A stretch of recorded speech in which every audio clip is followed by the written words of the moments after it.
목사님 안녕하세요. 네, 목사님 안녕하세요. 오늘 저희가 성도 여러분과 함께 나눌 말씀은 구약 성경의 에스더서입니다.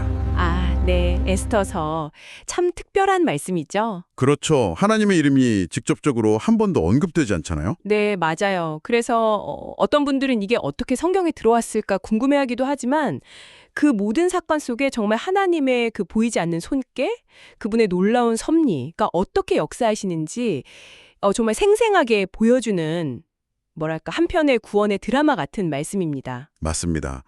오늘 저희는 이 에스더서를 통해서 하나님께서 어떻게 당신의 백성을 결코 잊지 않으시고 또 위기 속에서 보호하시고 구원 계획을 이루어 가시는지 그 숨겨진 섭리의 말씀을 함께 살펴보면서 은혜를 나누고자 합니다. 성도 여러분, 귀 기울여 주시기 바랍니다. 네. 그럼 어디서부터 시작할까요? 에스더가 왕후가 되는 과정부터 봐야겠죠. 네, 말씀의 시작은 기원전 한 483년경 그 페르시아 제국의 아하수에로 왕이 아주 큰 잔치를 베푸는 데서 시작합니다. 아, 그 유명한 잔치. 뭐 거의 반년 가까이 했다고 하죠. 맞아요. 그런데 그 잔치 끝에 왕후 와스티가 왕의 명령을 거역해서 폐위되는 사건이 딱 발생합니다. 이게 참 모든 일의 시작 같아요. 와스티가 폐위되면서 이제 왕은 새로운 왕비를 찾게 되고. 그렇죠. 바로 그때 유대인 모르드게라는 사람의 아름다운 사촌 여동생 에스더가 많은 처녀들 가운데서 뽑혀서 왕후의 자리에 오르게 되죠. 네. 여기서 중요한 포인트가 에스더가 모르드게의 당부에 따라서 자신이 유대인이라는 걸 숨겼다는 사실이에요. 맞아요. 이게 나중에 아주 결정적인 역할을 하게 되죠. 그리고 또 한 가지 사건이 있죠. 그 후에. 에스더를 통해서 왕에게 알리죠. 그래서 왕의 생명을 구하게 됩니다. 그런데 그 공로가 왕의 궁중일기에 기록은 됐는데 당시에는 아무런 보상을 받지 못해요. 그냥 기록만 된 거죠. 네, 이것도 참 나중에 펼쳐질 그 놀라운 반전을 위한 하나님의 예비하심이었다. 뭐 이렇게 볼 수 있겠죠? 그렇습니다. 자, 시간이 좀 흘러서요. 기원전 474년경으로 갑니다. 아, 이제 하만이 등장할 차례군요. 네, 아말렉 사람 하만, 이 사람이 왕 다음으로 높은 총리의 자리에 오릅니다. 그리고 왕이 모든 신하들에게 하만에게 꿇어 절하라고 명령을 하죠. 그런데 여기서 모르드게가 다르게 행동합니다. 그렇죠. 다른 신하들은 다 절하는데 모르드게는 절하지 않아요.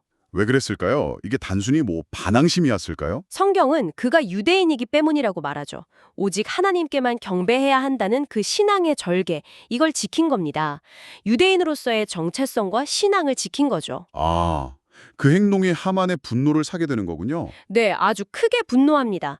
처음엔 모르드게 개인에게 화가 났는데 이게 점점 커져서 페르시아 제국 안에 있는 모든 유대인을 아예 다 진멸하려는 끔찍한 계획을 세우게 돼요. 한 사람에 대한 분노가 민족 전체를 향한 증오로 번진 거네요. 네, 그래서 제비를 뽑아요. 이게 부르라고 하는 건데 이걸 뽑아서 유대인을 학살할 날짜 아달월 13일로 정하고 왕에게 조서까지 받아서 공포합니다. 정말 끔찍한 계획입니다. 온 유대 민족이 죽음의 위기에 처한 거잖아요. 그렇죠. 이때 모르드게가 굵은 베옷을 입고 재를 뒤집어 쓰고 통곡하면서 에스더에게 사람을 보내서 이 사실을 알립니다. 그리고 민족을 위해 왕에게 나아가서 간청하라고 촉구하죠. 네, 근데 당시 법으로는 왕이 부르지 않았는데 나가면 죽을 수도 있었잖아요. 맞아요. 목숨을 걸어야 하는 상황이었죠. 그때 모르드게가 에스더에게 전한 그 유명한 말. 아, 네. 네가 왕후의 자리를 얻은 것이 이때를 위함이 아닌지 누가 알겠느냐. 정말 에스더의 그 위치가 바로 이 결정적인 순간을 위한 하나님의 계획이었음을 일깨워주는 그런 말씀이죠. 네, 이 말을 듣고 에스더가 결단하죠. 죽으면 죽으리이다. 3일 금식 후에 왕에게 나아가기로요. 이제 정말 긴장감이 최고조로 올라갑니다. 바로 그 무렵에요, 성도 여러분. 기원전 473년 어느 날 밤입니다. 정말 신기한 일이 벌어져요. 아하수에로 왕이 잠을 이루지 못합니다. 왜 잠을 못 잤을까요? 그냥 불면증이었을까요? 글쎄요, 성경은 자세히 말해주지 않지만 그 타이밍을 보면 이게 그냥 우연은 아닌 것 같죠. 왕이 신하에게 역대 일기를 가져와서 읽게 시켜요. 네. 그런데 하필 그때 읽은 내용이 바로 모르드게가 과거에 자신을 암살 음모에서 구해주었는데 아무런 상을 받지 못했다는 그 기록을 딱 발견하게 되는 겁니다. 와, 성도 여러분, 이게 정말 우연일까요? 저는 이게 하나님의 완벽한 타이밍이라고 믿습니다. 그렇죠. 그런데 더 기가 막힌 건 마침 그때 누가 왕궁 뜰에 와 있었느냐는 거죠. 누구요? 하만이었어요. 하필이면. 자기가 만든 그 높은 장대에 모르드게를 매달려고 왕의 허락을 받으러 온 참이었던 거죠. 이야, 정말 상황이 왕이 하만을 불러서 묻습니다. 왕이 존귀하게 하기를 원하는 사람에게 어떻게 해야 하겠느냐. 하만은 당연히 자기 얘기인 줄 알았겠죠. 그렇죠. 그래서 아주 성대한 예우 방법을 제안합니다. 왕의 옷 입히고 왕의 말 태우고 그런데 왕의 명령은 네가 말한 그대로 유다 사람 모르드게에게 행하라. 하하, 정말 하만 입장에서는 완전히 굴욕이죠. 자기 꾀에 자기가 넘어간 겁니다. 자기가 죽이려 했던 모르드게를 왕의 말에 태우고 성중 거리를 다니면서 높여줘야 했으니까요. 네. 하나님의 그 공의로운 반전이 이제 시작된 겁니다. 그리고 그 후에 에스더가 왕과 하만을 위해서 두 번째 잔치를 열죠. 네. 첫 번째 잔치에서는 바로 말 안 하고 두 번째 잔치에서 그 자리에서 에스더가 드디어 자신이 유대인임을 밝힙니다. 그리고 하만이 바로 자기 민족을 모두 죽이려 하는 원수라고 고발하죠. 왕이 진노하죠. 모든 사실을 알게 되고 결국 하만은 자신이 모르드기를 달려고 세웠던 바로 그 높은 나무에 자기가 달려 죽게 됩니다. 네.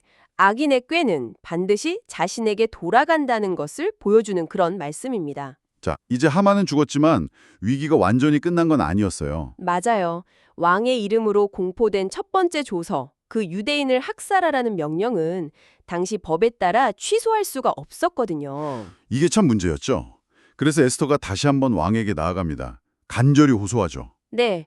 왕이 에스터와 이제 새로운 총리가 된 모르드게의 요청을 받아들여서 새로운 조서를 내리도록 허락합니다. 어떤 내용이었나요? 유대인들이 스스로를 보호하고 그들을 해치려는 대적들과 싸워서 진멸할 수 있도록 허락하는 내용이었어요.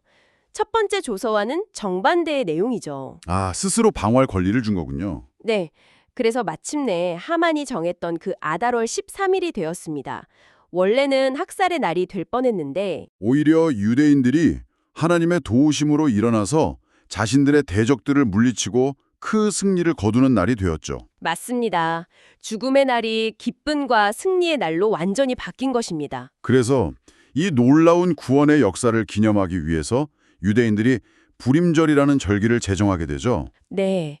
부르, 그 제비를 뽑아서 민족을 몰살하려 했던 그 날을 하나님께서 구원의 날로 바꾸셨다는 것을 기억하면서 잔치를 베풀고 서로 예물을 나누며 기뻐하는 절기. 그게 바로 불임절입니다. 에스더서 전체를 보면 정말 하나님의 이름은 한 번도 안 나오지만 네. 그럼에도 불구하고 그분의 보이지 않는 손길이 어떻게 당신의 백성을 지키시고 이 위대한 구원을 이루시는지를 너무나 분명하게 증언하고 있습니다. 성도 여러분, 오늘 이 에스더의 말씀을 통해서 우리는 정말 중요한 진리를 깨닫게 됩니다. 우리 눈에 하나님이 보이지 않는 것 같고 또 그분의 음성이 들리지 않는 것 같을 때라도 하나님은 여전히 살아 역사하시며 그분의 주권적인 계획 안에서 모든 것을 다스리고 계시다는 사실입니다. 에스더서는 바로 이 믿음을 우리에게 가르쳐줍니다. 그렇습니다. 오늘 우리의 삶 가운데서도 이해할 수 없는 어려움이나 고난이 있을 수 있습니다. 때로는 마치 하나님께서 침묵하시는 것처럼 느껴질 때도 있을 거고요. 예, 그럴 때가 있죠. 하지만 오늘 말씀을 기억하시면서 한번 스스로에게 질문해 보시면 좋겠습니다. 혹시 지금 내가 처한 이 상황이 에스더처럼 이때를 위함은 아닐까 하고 말이죠. 아, 이때를 위함. 네. 보이지 않는 가운데서도 신실하게 일하시는 그 하나님의 손길을 신뢰하면서 믿음으로 담대히 나아가시기를 주님의 이름으로 축원합니다. 하나님의 숨겨진 섭리는 오늘 우리의 삶 속에서도 여전히 계속되고 있습니다. 아멘. 목사님 오늘도 귀한 말씀 감사드립니다. 네, 감사합니다. 다음 시간에 뵙겠습니다. 다음 시간에 뵙겠습니다.